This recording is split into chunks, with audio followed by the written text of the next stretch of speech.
Welcome to the Free Flowing Health Podcast, where we invite you to embark on a transformative journey towards a healthier, happier, more fulfilling life. Each episode brings you a dynamic exploration of the diverse aspects of health, wellness, and healing. I'm your host, Lisa Brown. Join me as I engage in intimate conversations with inspirational guests who share their unique stories and insights.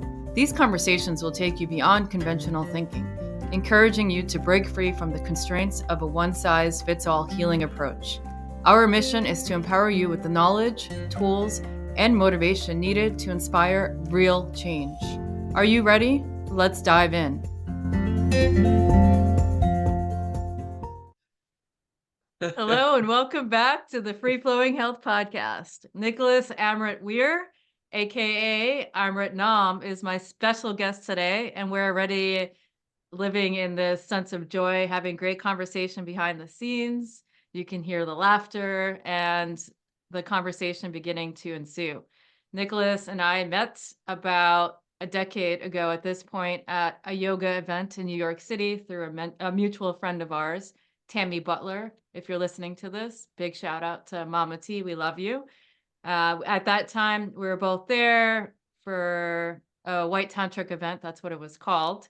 And we crossed paths, but we didn't really become friends until probably a few weeks later, and maybe even a month later. I don't really know because I have no concept of time. Either way, our friendship evolved into a romantic relationship. We went out for many years. Again, no concept of time, probably about 5 years. We were in a long distance relationship for most of that time, and then eventually moved in together for about a year and a half. We are now friends on this journey, wishing each other the best in life, able to come together in this time and space to have a deep dive conversation. I want to really highlight Amritnam's journey. I know he's been through a lot in his life. He's struggled, he's overcome a lot of obstacles. He works hard, not only in the past to become the man who he is today, but he continuously shows up for himself, his family, the whole shebang. He's a yoga leader, an entrepreneur, a coach, and so much more. So, Nicholas, welcome to the show.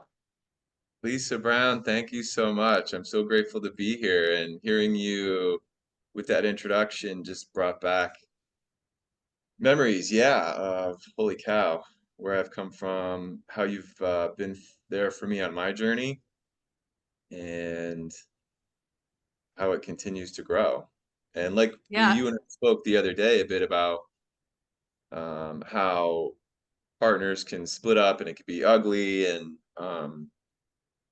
but it doesn't have to be, and it can be difficult, and people don't want to talk to each other ever again, and that's cool. People don't have to grow together in any certain way, but the influence that you've had in my life about, I could almost start crying, like showing me that anything is possible, just the way you lived your life from the first time that I met you at that day-long meditation retreat in New York City. Like holy cow. Yeah. So Yeah, go ahead. Sorry. no, please go ahead. I was saying that partly what brought us together is our deep dive to heal ourselves, along our personal journeys, to be the best version of ourselves, to fulfill our highest potential so that we can leave a great impact on the world. We both share in a growth mindset and believe that anything is possible. And I think that you're a kind, gentle, loving soul. Obviously, our relationship wasn't easy at times, and I learned a lot through the reflections about myself, which maybe we can touch upon later.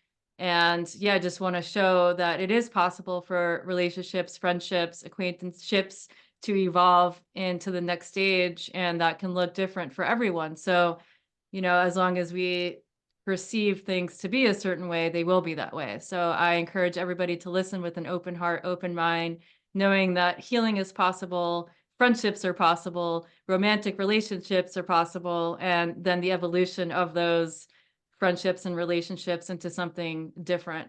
Sometimes we hang on and cling to the idea that things have to be a certain way forever, but life is full of change, whether, we initiate that change or not.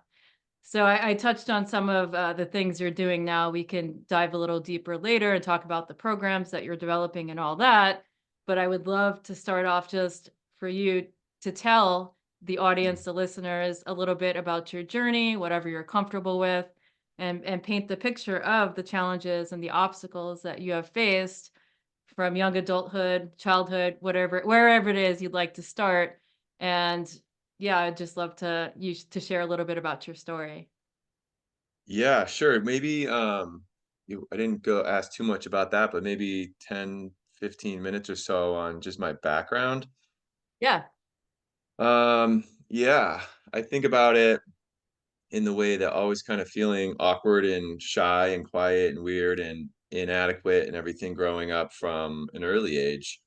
And growing up, not the first types of memories that I had were not reading well and thinking I was dumb. And then going through elementary school and gaining, in the fifth grade, one of my teachers, she said, "Well, that's a stupid question." I asked her about kind of like sort of the life cycle of water and asked her if we'd ever run out. And she told me it was a stupid question.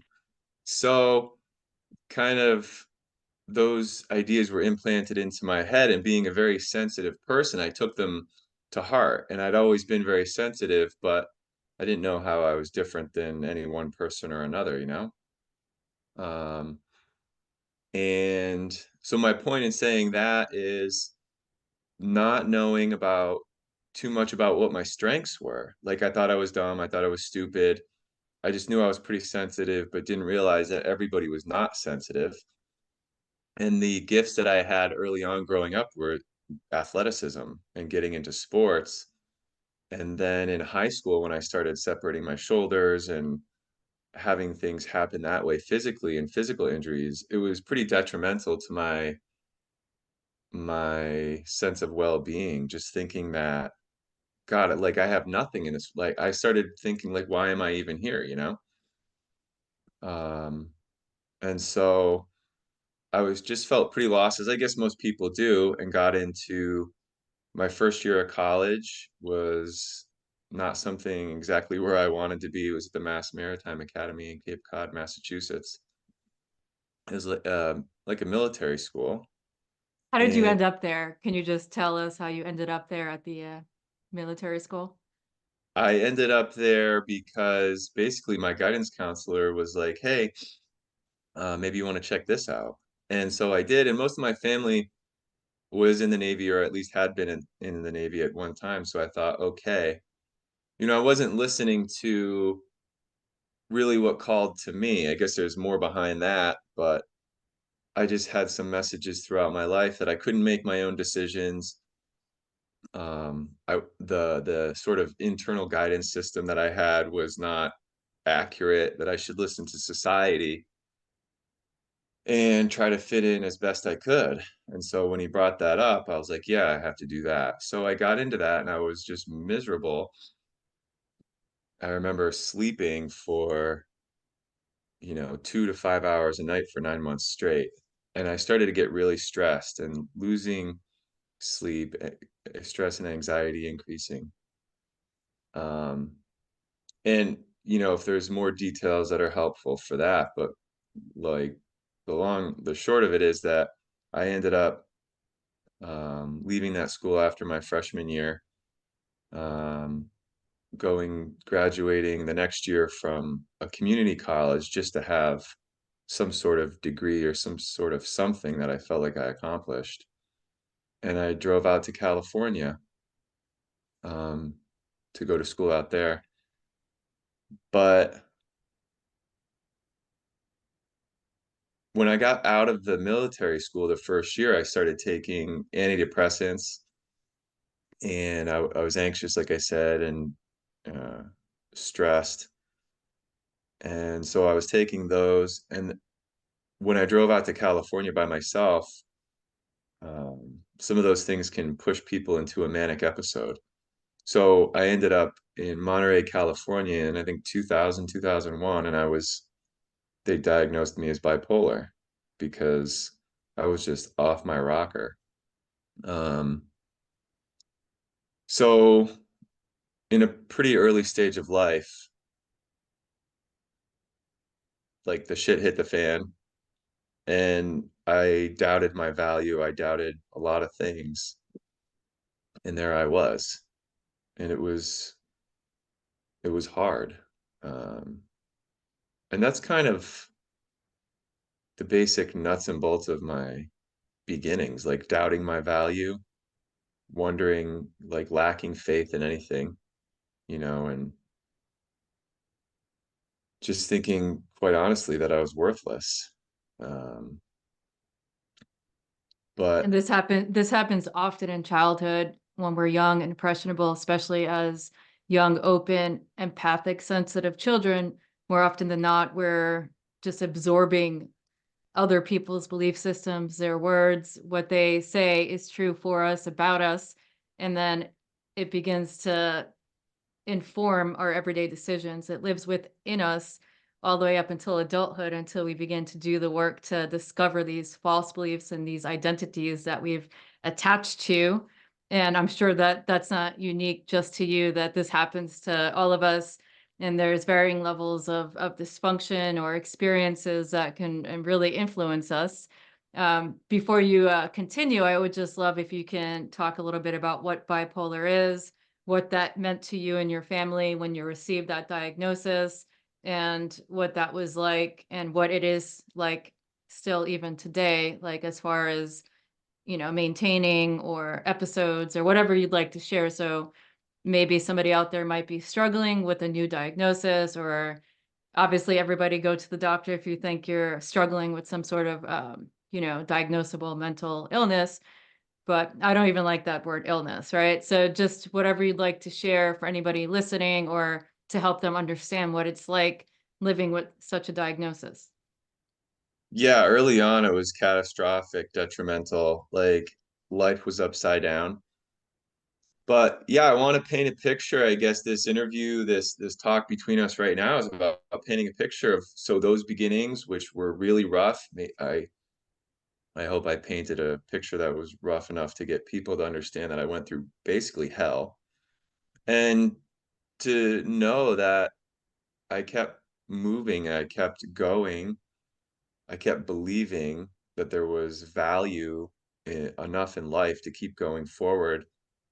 And I didn't think that it could get no, I didn't know how much I thought it could get better, but to keep going, and now my life is a dream. So, to really get people along that part of the journey from being extremely difficult to where I am today.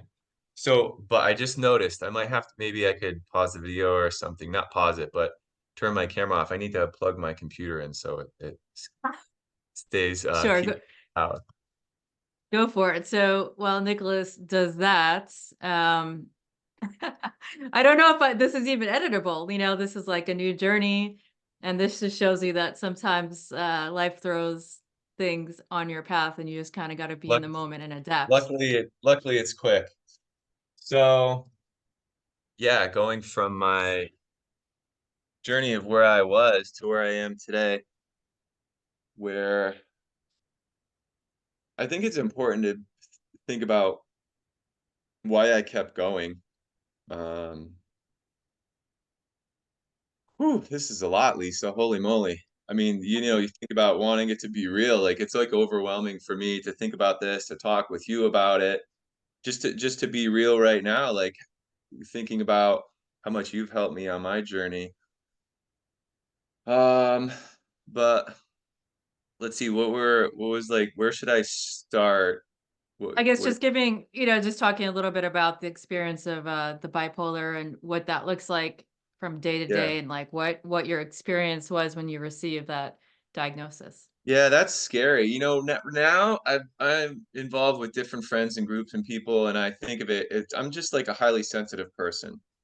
And that's great. Like that has certain gifts to it, but I have to navigate it well, otherwise it gets out of control. Like that's just the fact. And then when it gets out of control and Western society doesn't know how to deal with it, they call it bipolar and they give it medication. And it's like, well, okay, but is that the best we can do? Why is that there? Why are these things happening? Why do I feel completely overwhelmed 100% of the time? And then sometimes I go off my rocker because of an inability to manage stress. And we just keep pounding it down, more stress, give more medication to help alleviate the symptoms of stress so we can have more stress and take more, it's this vicious cycle when we never get to the base problem. And that's where I started, obviously, in the early 2000s, just not knowing anything about Eastern philosophy or anything and thinking Western medicine was the only way and that there was just something wrong with me.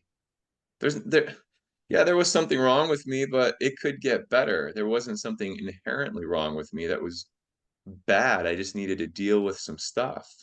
And our society's not really set up that way, here in the United States.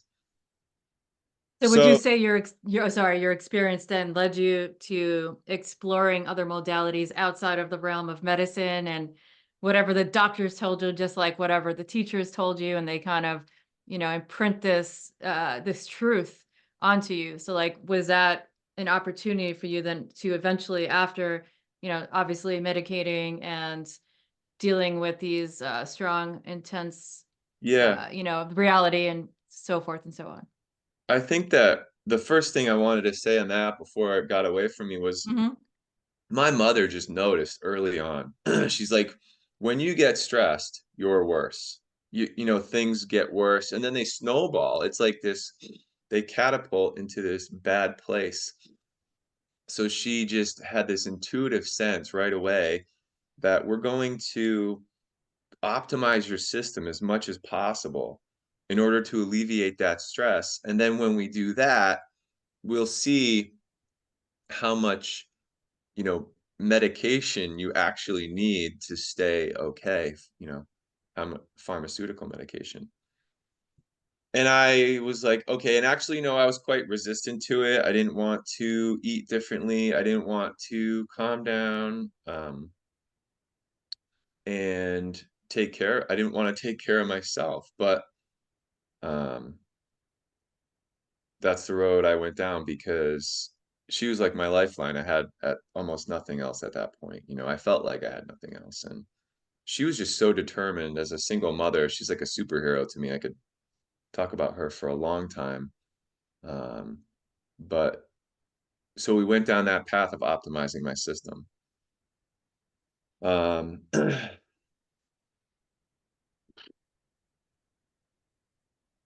I don't know what's pertinent on that, but there were ups and downs through it because one of the first things she tried, we went to this place called the Pfeiffer Center in Chicago. It was all vitamins, fish oil, all like nutrition based. And just jump in anytime you have a question here. Yeah. But so we went to that and I was like, oh, I'm good. And then so I stopped taking my medication. And so I went off the rails again. That happened a couple times. I ended up in two different psych units, growing up in my 20s. Um, and so we were on to something about like nutrition and everything, but I hadn't dealt with my mind yet. I hadn't dealt with my subconscious thoughts and all that. And I'm still dealing with them. Not that I'm done, but um, but that was the beginning of the journey. And then it was kind of, I don't know what else is pertinent about that, but I remember yoga coming up as a thing. And as a kid growing up in the 90s in the central Massachusetts, it was like, dude, no way. Like, what are you talking? I'm not doing yoga. Like, no way. I've played football and basketball and baseball in high school and, hung out with the guys and this and that. And that was not yoga. We don't do yoga. That was basically my attitude. Um, but so the first time I heard about yoga was from this woman, Dr. Nani, who was treating my back, and she did cranial sacral work, and she had her one hand under my sacrum, one hand under my neck and my lower head, and I was like, what is she doing? She's wasting my time. I'm paying her for this, and I got done, and I felt quite a bit better. I was like, what happened? I just couldn't believe it.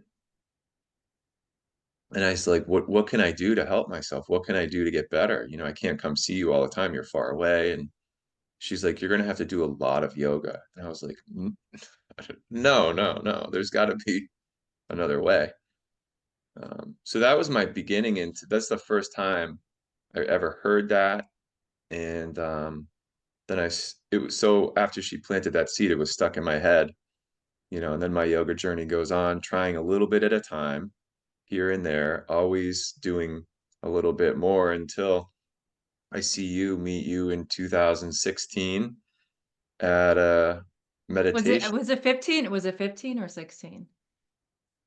That must have been 2016, like the spring, like April or something, I think, of 2016.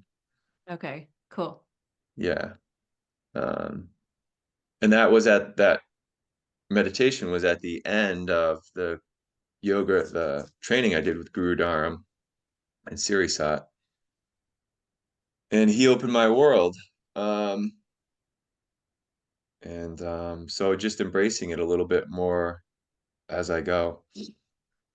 And so yoga means a lot of different things to a lot of different people. I know it's become very mainstream and cool and trendy with the expensive clothes and mats and retreats and experiences. So I'd love for you to personally define what yoga means to you beyond the asanas or physical aspect, and talk a little bit about how diving down that journey and deepening your practice on every level has helped you move past your quote unquote diagnosis, even though you may be dealing with it on a daily basis in some way or another, or how it's helped, move you into a state of just beingness and help to improve your life. Yeah, thank you so much.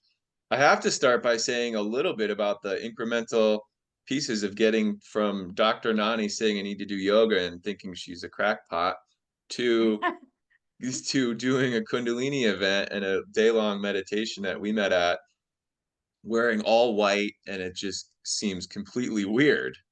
Because it was incremental, but the points going along when I met Guru Dharam, he was just like such a kind, thoughtful, patient man. And it allowed me to begin being that way, to emulate that and know that it's okay not to be defensive. It's okay not to be sarcastic. It's okay. So I started to find role models like that showed me a different way. And that was powerful.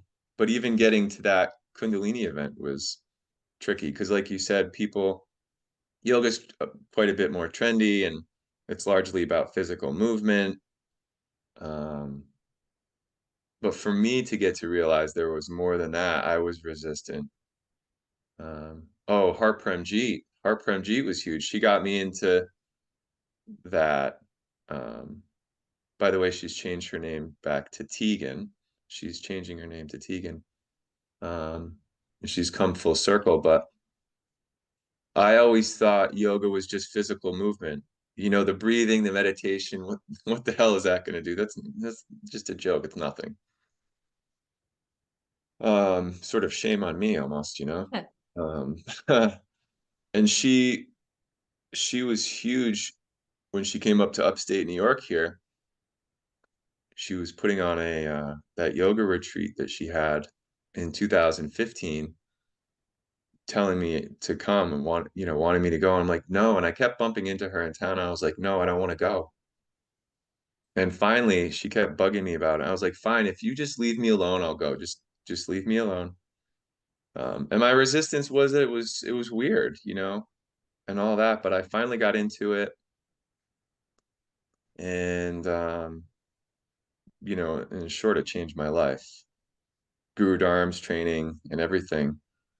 Um, Seeing how different people could be and going down that road. And then so more on, yeah, yoga to me, in one word, yeah, I guess I kind of steal this from you. Yoga to me is magic. I mean, Oh, we can just about do anything. We can do anything we set our minds to. We just have to set our mind. We're not going to truly set our mind to something that is not in alignment with our heart and our soul. Um, so if we are doing that and we're frustrated, we're kind of kidding ourselves. And but once we can tap into what's going on here in our heart and soul, then it's like get out of the way. We can do it because we were sort of designed to do that. We came here to do that thing. Right. When you have that level of awareness, it may start on the mat. Yoga may start on the mat as a practice.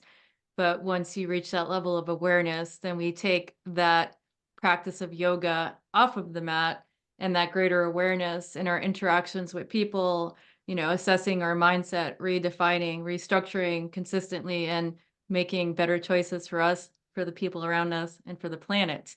So it goes so much deeper than, okay, I'm just doing my tree pose for the 60 minutes on my yoga mat and building strong legs or whatever the case may be. So can you speak to how yoga plays a role in your life, both on and off the mat, or at least off the mat? Yeah, it's definitely come hugely, yeah, off the mat. It's a day by day thing as I've gotten more into breath work, and I notice anytime I get frustrated, how do I notice that as quickly as I can in the moment in order to navigate that situation as best I can. That's mindfulness to me, that's meditation to me. That is aligning with my heart and soul rather than getting wrapped up in the frustration and the anger that's in my head and my body, my mind and my body. Um, I feel that too. Like, let's say I'm getting triggered. It's not about what's happening in the external world. It's not about the person who cut us off. It's not about the person who gave us a sideways look. I yeah. have enough awareness, maybe most of the time, not all of the time, to turn it back inward and ask myself, how am I perceiving this interaction with this person or this moment in time? And it's just an opportunity for growth. You and I, again, have been on this journey of developing a growth mindset along with self-development, self-improvement for many, many decades. And that's a big part of it. It all starts within the mind. So whether we're interrupting that thought pattern with a particular type of breath work or maybe just, having a journal nearby and writing down whatever it is that comes to surface and reframing it. Different techniques work for different people, maybe getting up physically up out of the situation and taking a walk to interrupt that thought pattern. There's so many different things that could work for different people. Anything else you'd like to say on that? Yeah, that's exactly it. Changing our mind or changing our body by moving it. Those are the basic things. And it's just practice, like you said, with journaling. One of the biggest things I've come across recently is just approaching ourselves with kindness and compassion. And I hear that and I'm like, that's stupid. But it's just true. And it seems weak, and that is what was the hesitation for me. And but embracing those things, in order to not waste time is huge because wasting time, people like in our what if we want to call it industry or whatever, change your story, change your life. It's like, yeah, how much time am I actually wasting and how much energy am I actually wasting worrying about this thing?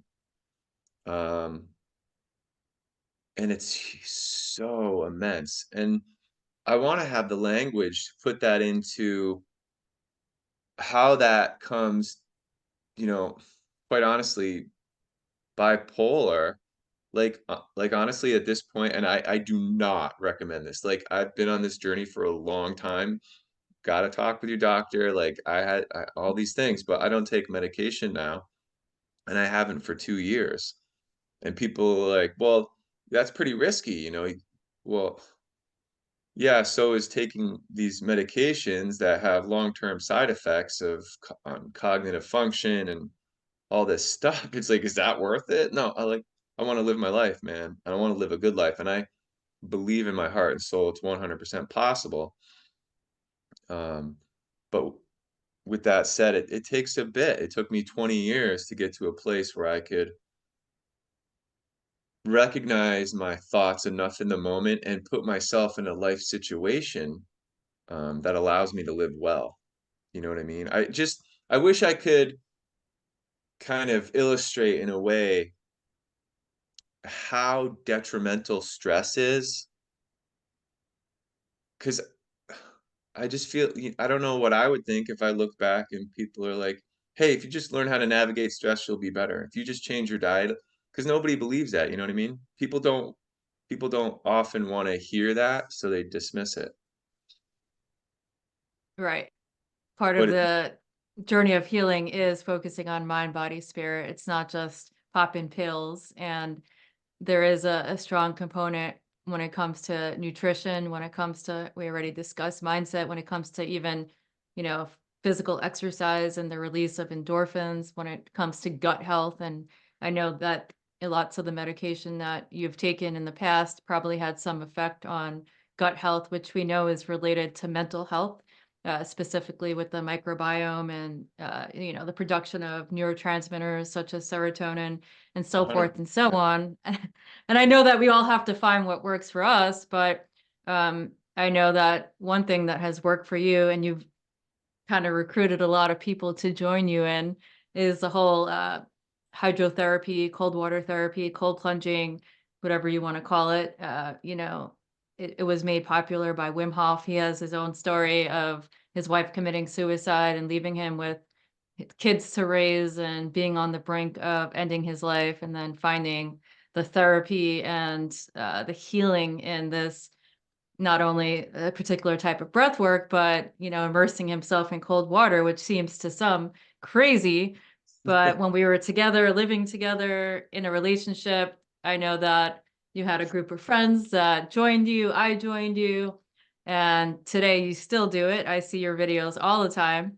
So maybe, I don't know if we're jumping around too much, but if you want to talk a little bit about that yeah. as the therapy and how it has helped you tremendously.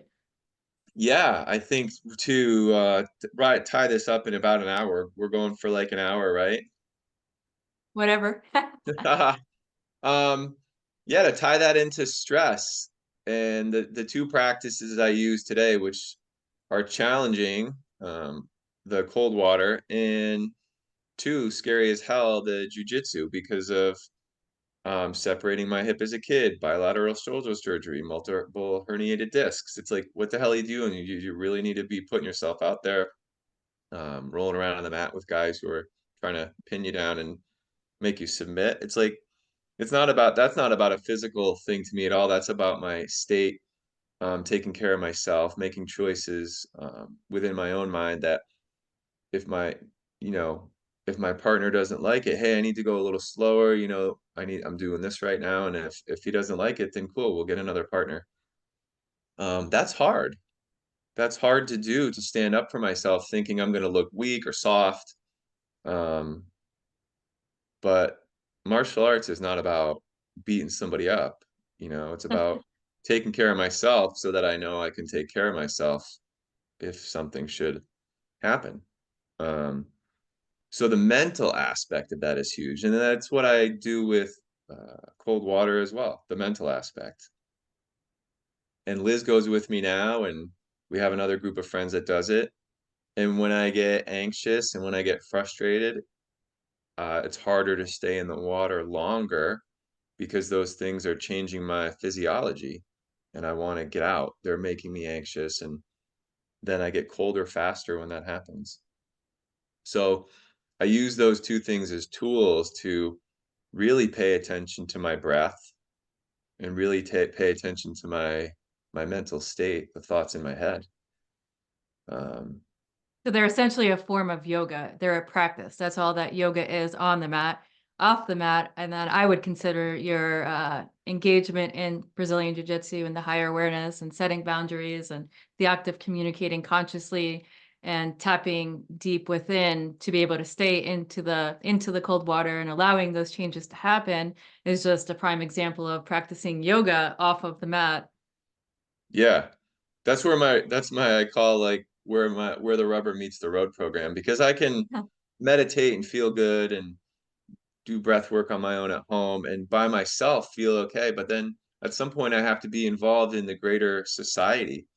And so if I sit here and meditate and breathe and feel good and then go off into the world and cut somebody off and be pissed off, it's like, meditation program's not working so good, huh, Nicholas? Huh, Amritnam? So I have to go out and practice. That's how I practice it in the world. Um, Yeah, connection, community, it's all important to be seen, be heard, and we're meant to be social beings, not just isolated hermits, which I know a lot yeah. of the time that I would like to do that. And it's a challenge for me to get out there and put myself, in front of a camera and be seen. But I think that's part of the journey. Yeah, it's scary. It's scary, isn't it? I mean, and we need to take care of ourselves. We need to have time for ourselves and stuff. But yeah, we have to interact with society. And the other aspect, so I use those two things as tools, but the other aspect I use to convince the college students I work with these days. Which I Um, forgot to mention. Can you just tell people what you do at the college? Totally forgot to mention that. oh, good. Yeah, there's a lot over here going on, I guess. Totally cool. So yeah, I teach at Hartwick College and Oneonta State College in Oneonta, New York right now. Um, and I work with the Cooperstown School District too. So third graders, fifth graders, like the whole, it's funny to work with such. What do you teach, though? I teach yoga, I teach breath work, I teach mindfulness. So no matter what age a student is at, so that they can move through their life in a, learn to navigate stress better and understand that they have choices and don't have to be frustrated with their teacher, or how could they communicate better with their peers, the other students with them, in a more mindful way. And not, we work on no understanding feelings as they come up. Where is that in your body? All that kind of stuff.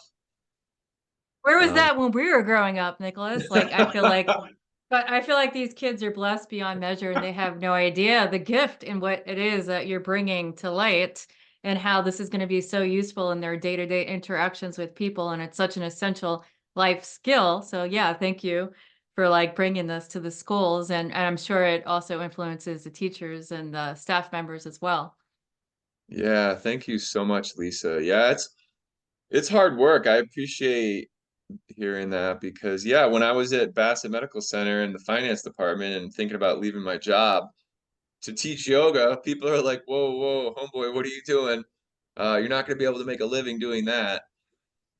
Um, That's so it's right. So let's set the stage. How long did you work at Bassett, and how did you make that transition of jumping into the unknown, leaving what was predictable and boring existence to begin to create the life of your dreams, which you're still working to create? I know yeah, that took letting go. yeah, we're always creating. Sorry. We're always creating. I'm not there. I haven't arrived. We're on the journey. We're always on the journey. That's the point. But there was one specific moment, Ricky Jagels, right? And he's like a mentor of mine. And I was so frustrated at my job in finance, but I was behind a computer 8 hours a day, 40 hours a week or more. I remember. Oh my gosh, I was just miserable. And I got to a point where I was so unhappy. And Ricky was just like, you're so miserable. You're so worried and stressed out, concerned about saving for retirement and money and all these things. And he's like, as stressed out as you are, you might not make it to retirement. And that chokes me up still today because he was right. And I was not living my life. That's the thing. Like I just said, we're on the journey. And at that point, and I think a lot of people in the United States and maybe the world are not, we're living a life that's not ours. We're not living, we're dying. And to live is scary. To live is scary. I don't know how it's going to go every day, but I keep going and I keep facing myself. Um, and I think maybe the, the thing that kind of sums it all up, the most important thing there is once I took that leap, once I was like, you know what, he's right. I don't know how I'm going to pay for my house. I don't know how the, car is going to get paid for. I don't know all these things, but I'm gonna take a leap because I'm gonna live. I'm gonna feel good in my life. I'm gonna be happy. I didn't work so hard for years to get through manic depression, bipolar. Um, And addiction, which we didn't talk about, but that's another yeah, I story don't for another talk about day. that too much publicly because Right, people don't, right, you right. know, Yeah, yeah, and it's all the same to me anyway. It's all just emotional yep. blockages. People use Hmm. addiction, they're addicted to anything, food, sex, whatever. Um, but let's see, I wasn't living my life. I wasn't living my life and I was miserable. Um, and it's scary to live life. But as soon as I do that, I'm happier. And as soon as I'm happier, lo and behold, people will talk with me more. I was never going to get promoted at Bassett Medical Center to where I wanted to be because I was miserable, and people could see how they don't want to work with a miserable person. So, and you used to say it to me a lot. I was so grumpy or something like that. And I would get frustrated at you. I would get frustrated at my mother too for saying that stuff. But it was because it was true. It was true. So once I faced that and then I took that leap of leaving Bassett Medical Center, it's just like I let it go. And then good stuff in yoga will call it's your aura. And if I'm holding on to that negative energy, all that negative shit right Hmm. here, there's no room for anything good. Yep. I'm holding on to that negative shit. Um, but once I let it go, all And this space. that's not the only thing you let go. I think right before that is like when we realized within our romantic relationship that we had held on to it for maybe a little bit too long at the end. A lot of things happened. My mom passed away. I moved to Florida.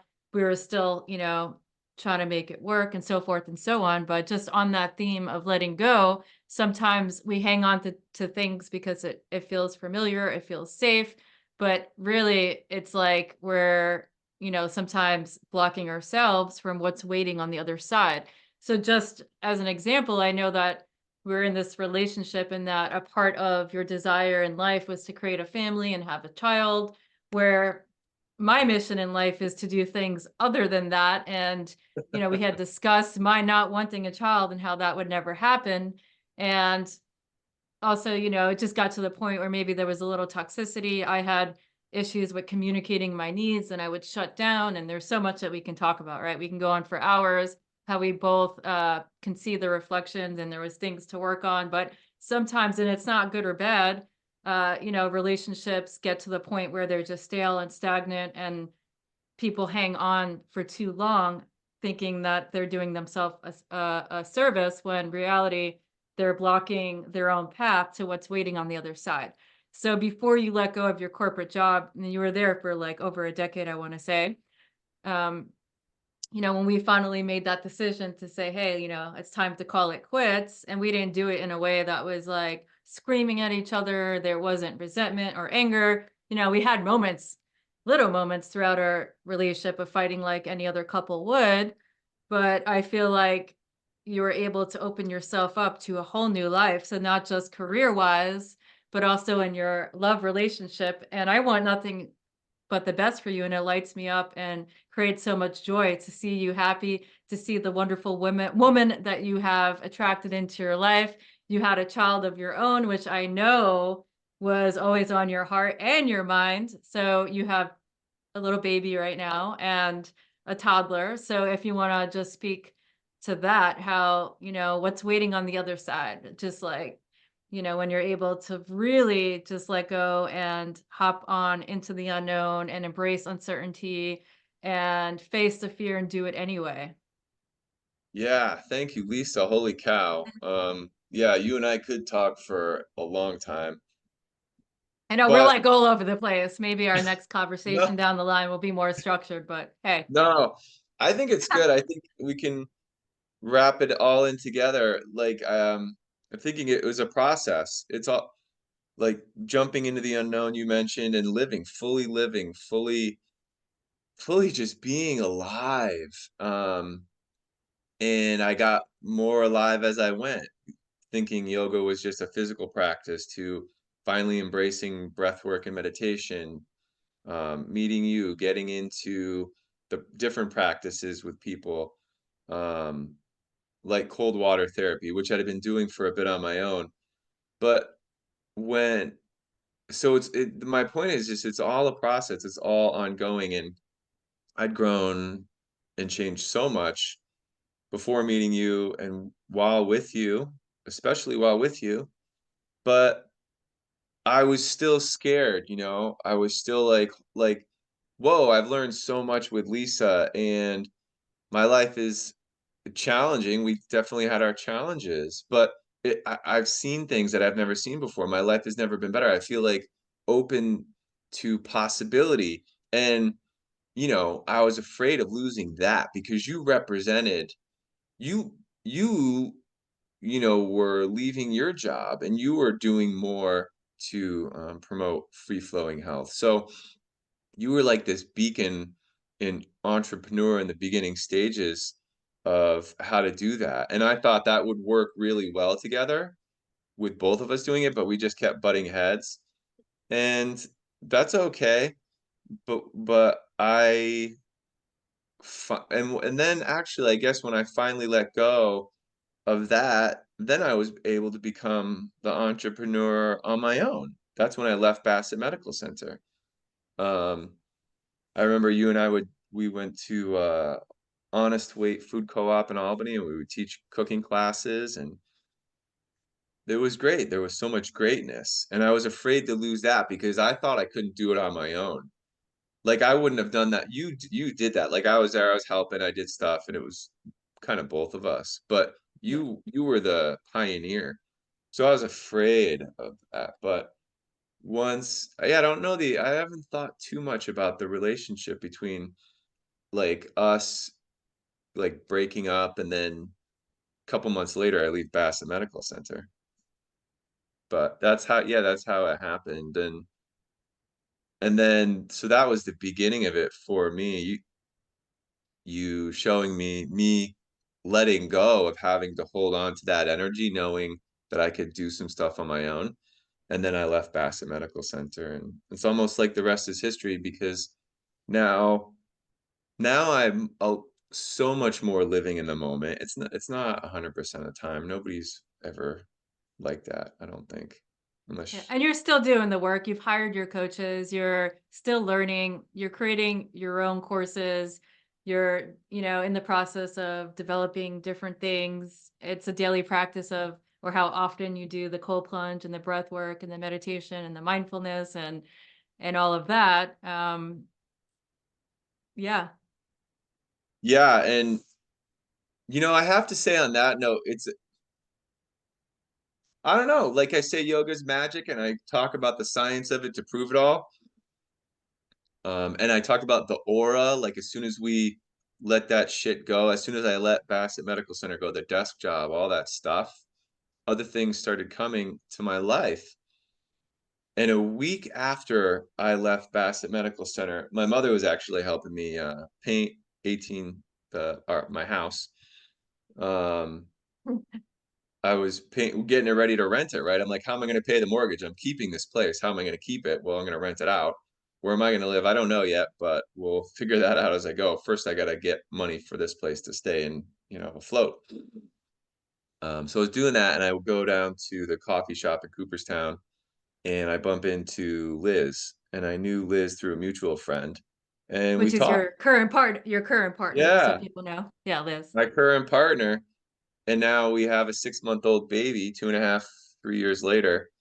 Um, it's just like, holy cow, as soon as I let all of that stuff on my aura or whatever you want to call it, the energy go, that came into my life. She came into my life. And it's not just about me doing the work because nobody is self-made. You know what I mean? I you and I supported each other along our journey while we were together, and we still sort of do. And but Liz now, holy cow, I was like, look, I just quit my job. She's like, I don't care. So we were dating. I eventually moved in with her, and now um then she wanted to have a baby. And I was like, that's like a dream come true. But I was like, I don't have a job right now. And I'm gonna teach. Like, the world is suffering, COVID, people are killing themselves, mass school shootings. Like, I wanna teach. Like, this has helped save my life, this practice of yoga and mindfulness and Mhm. everything. And I want to help people get this. And she's a nurse practitioner, and she's like, that's okay, I can take care of. I'm like, it makes me just want to cry almost, because I'm like, she's like, keep doing your dream, keep following that. She's like, I believe in you, I believe you can help people, and people need it. And Gave me chills, by the way. s- I mean, talk about, once we let go of that negative stuff, it's not just that I can do the things that I want, but the universe like conspires to allow. uh, could I still be doing this without her? Yeah, but it wouldn't be going the way it is right now. um and she takes care of the majority of those types of financial things on the day to day to allow me to do this. Like, I have rental income from, our rental property. I have money I make from the college and teaching with the Coopers, working with the Cooperstown School District, but it's not support. It doesn't support the family yet. That's my Not goal. not yet, not yet, which is the key, because you're taking these steps towards greatness. You're aligning each and every day. You're in the process of creating programs that will indeed help probably thousands of people. And in the process, it's your birthright to live abundantly, to attract material wealth, to be able to care for your family, and to give back in a greater way to community. So, I mean, you're just painting a picture of how partners come together. It's an energetic exchange. We help each other and contribute to each other's lives in one way or another. And the time for you to shine is now. And you're moving diligently towards the greater goal while working on yourself. And it's amazing. There's different gender roles and we can throw those out the window, but it's like you're here and you're doing it. So you should be proud of yourself. Thank you, Lisa. Yeah, it's our birthright. That almost gets me right there. It's our birthright to be happy and to contribute what we have to the world. Yeah, no matter what the circumstances. So, I want to see you thrive. I want to see you guys thrive as a family. And I have a few more concluding questions, if that's okay. Starting Absolutely. with, yeah, if anybody out there listening right now is struggling with maybe a diagnosis or just struggling with some aspect of their mental health. It doesn't even have to be a diagnosis. Maybe they're feeling purposeless. Maybe they're feeling lost, confused, isolated. What is one piece of advice that you can give that person who's struggling to help them move towards a feeling of just aliveness or just a feeling that they belong, basically? What is just one piece of advice intuitively that comes to your heart, that comes to your mind, that you can give that person struggling with a mental health issue right now, listening to your story, listening to our conversation? Yeah, just to know that they belong. Like, we belong no matter what. You know, I could tell one more thing, because Yeah, sure. I've tried taking my life a couple times, but it didn't work out, thank God. But Thank God. so I've had, like, what is that intuitive piece of advice? It gets dark at times. It gets dark, and I haven't always wanted to go through.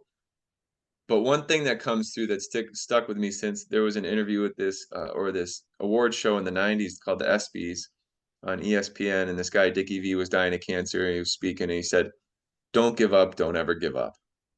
And that's it. Like, just know that there's something better ahead. Just know that to keep going is worth it.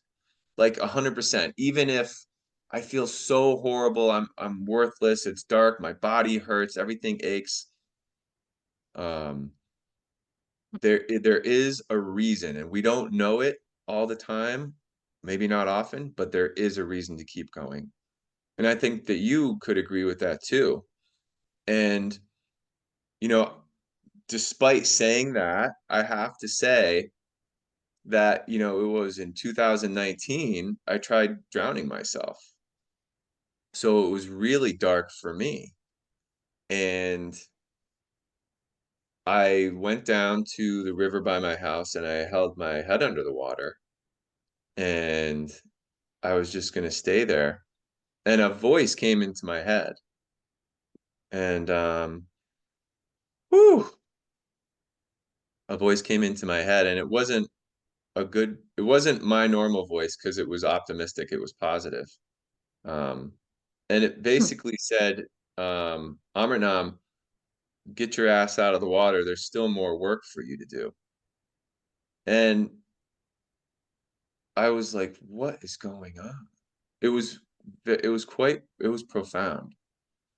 I don't think I knew that story actually. No, some things I've just been able to Yeah. communicate more lately. But, Hmm. with this opportunity of talking with you, I can't hide. I have to, if I'm going to say things like, just know that it's always worth it to keep going, I also have to share the shit.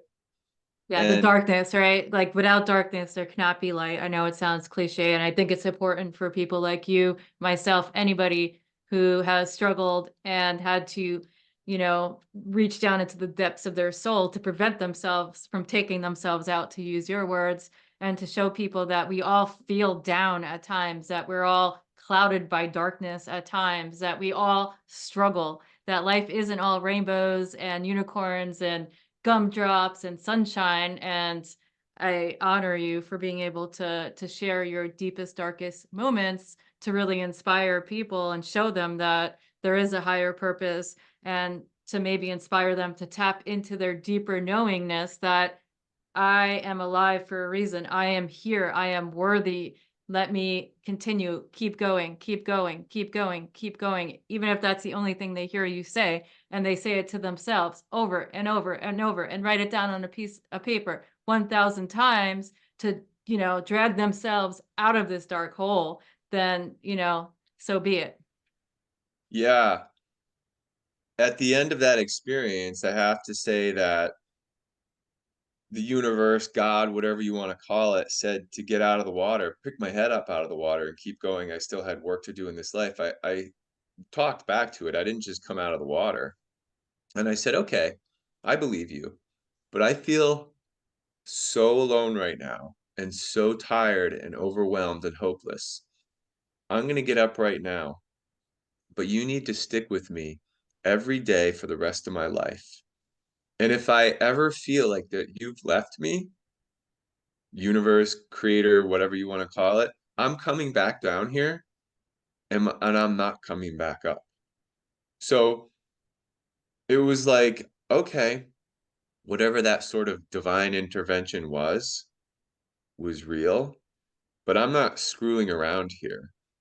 I'm a little scared at least, and I'm saying, I need you, and for lack of a better word, don't fuck with me. So I'm gonna keep going, but I need to know you're there. And so that's how I came to be that I know there's always light at the end of the tunnel, so to speak. And, if people don't believe that, I don't know if people are going through a similar situation, if they have a similar thing come to them and they ignore it. I don't know. I don't know. But I just know 100% fact from A, my own experience, and B, the science of it, quantum physics and the neuroscience and everything, that we're all here for a reason. And if we haven't found it yet, keep going because it's going to come and show itself. You got your thumbs up. So it's like, keep going. And one of my favorite saying is that when we speak out loud or we pray, we're praying to God, to the universe, whatever it is that you believe in. And when we get quiet and we meditate or we have a mindfulness practice, that's God or the universe speaking to us. So I think that's why practicing yoga, both on and off of the mat, is can be so influential in us opening our minds and then receiving the messages, call it, through your intuitive process. And, maybe we can hear what it is that we're supposed to be doing, hear the next step, feel it, even if we don't hear it. So that's why it's so important to find what works for you, of course, because there's no one size fits all when it comes to health, wellness, and healing. But that's why I encourage people to find a way so that God or the universe can speak to you or through you. I think it's a really important part of everybody's journey. And that brings me anyway to my next question. When you hear the term free flowing health, what comes up for you? What does it mean to you? How can you express that in words? Free flowing health to me means exactly that. It's always going. It's always a process. Just like we go to the gym and you got to keep going. You don't go to the gym once and you're good for the rest of your life. It is free, but that doesn't mean it's not scary. It's free flowing and it's flowing, it's going. We have to continue on the journey, just like we go to the gym regularly. So it's a process, and free flowing health, oof, that's your expression of life, Lisa, through your cooking, through the yoga you practice and teach, and how to just be yourself. Because I love it that you're just like such a dork, but you like will light up and do goofy things just to try to get people to laugh. And free flowing health is free flowing health is just what I call life. And I think that's just your personal expression of life. And it's a great thing because the way you do it encourages people to be authentic within Mhm. themselves and show the world that. That was beautifully stated. That's like my favorite question, and to see everybody's like unique take and perspectives on it or whatever comes out of their mouth is pretty cool. Okay, so last but not least, I would love for you to tell people, even though it's going to be in the show notes, how they can contact you, how they can reach you, how they can work with you, what you are currently working on, what might be available in the future, anything, your social media handles. I know you're just like newly on social media. So anything that you'd like to express about the work you're doing, how people can contact you, how they can work with you, so forth and so on. This is your opportunity to share all that. Thanks. Thank you so much. So, yeah, I am just new on social media. I'm right now Facebook, and expanding out to other things, but at Facebook, Nicholas Amritnam Weir, and starting yoga strategy. So the email for yoga strategy is connect@yogastrategy.com. And I will get that email if you want to contact me directly that way. And yeah, so I put out my first breathing program and going to keep building. Um, it's quite a journey, but So you uh, said something about man up and something else on your questionnaire. Is that just still in the works or? yeah, those are ideas right now. I'm working with those because I put a breath program out there and people are like, the breathing, what's that going to do for me? So it's just about connecting with the people um, who I think maybe can use who I can connect with the best to relate to them. So a program I've been having on my mind is beating bipolar, in order to help people through that and understand that so much of our thoughts and what we do with our lives can contribute to how we manage, being really sensitive people.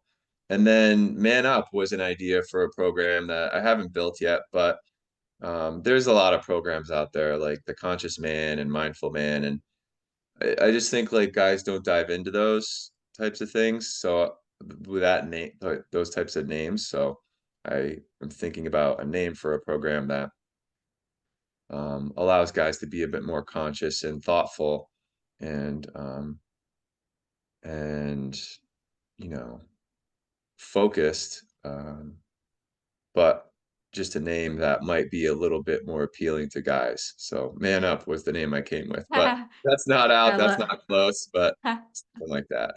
But either way, people could stay connected. They can shoot you a friend request. They can shoot you an email if they have any questions, and they can stay connected with you in that way. And I just want to thank you so much for agreeing to do this, for coming on, for sharing so openly, and being just yourself and being vulnerable and, allowing the tears to flow almost at one point. That's cool. That's the Nicholas we all know and love. I know that you're very sensitive and that you feel very deeply. And I love what you're doing, even when it comes to like any man that might be watching or listening to this, to show them that it's okay to be sensitive. It's okay to have feelings. It's okay to express. It's okay to do yoga and all of these things and step outside of the quote unquote gender roles. So thank you so much for having the courage. And I'm so honored that we get to share this time together and dive deep. And I know the conversation was kind of all over the place, which is fine. I'm sure that there'll be an opportunity in the future to have you on as a guest again, and maybe we can talk more specifically about one thing or another. But today I just wanted to introduce you to the audience and let them hear your wisdom and your insights and be inspired to make a change and to keep going. Thank you, Lisa. Yeah, I think we tied it back, in a way that makes sense, at least to me. I think there's a message there. And honestly, thank you so much again for, your journey. You talk about me doing new stuff. You doing this podcast is incredible. I've seen you work, and to see you come to where you are today is just another picture of hope and determination and the beauty in life that we all can exhibit if we keep taking chances and believing in ourselves. Exactly. So we're just going to continue to feel the fear and do it Do it anyway. anyway. Until the next time. Thank you so much, Nicholas. Thank you so much for tuning in to the Free Flowing Health podcast. Your support means the world to us. Help us grow by leaving a positive rating and review. Make sure to subscribe, like, and share this podcast. If you'd like to stay connected, you can find me on social media at Free Flowing Health or visit my website directly, freeflowinghealth.com. Wishing you a happy, healthy, and fulfilling life. Till the next time. This podcast is intended for entertainment and informational purposes only and should not be considered legal, health, or professional advice. We are not responsible for any losses, damages, or liabilities that may arise from the use of this podcast. This podcast is not intended to replace professional or medical advice. Views and opinions expressed by the guest are those of the guests and do not necessarily reflect the view of the host or the Free Flowing Health team.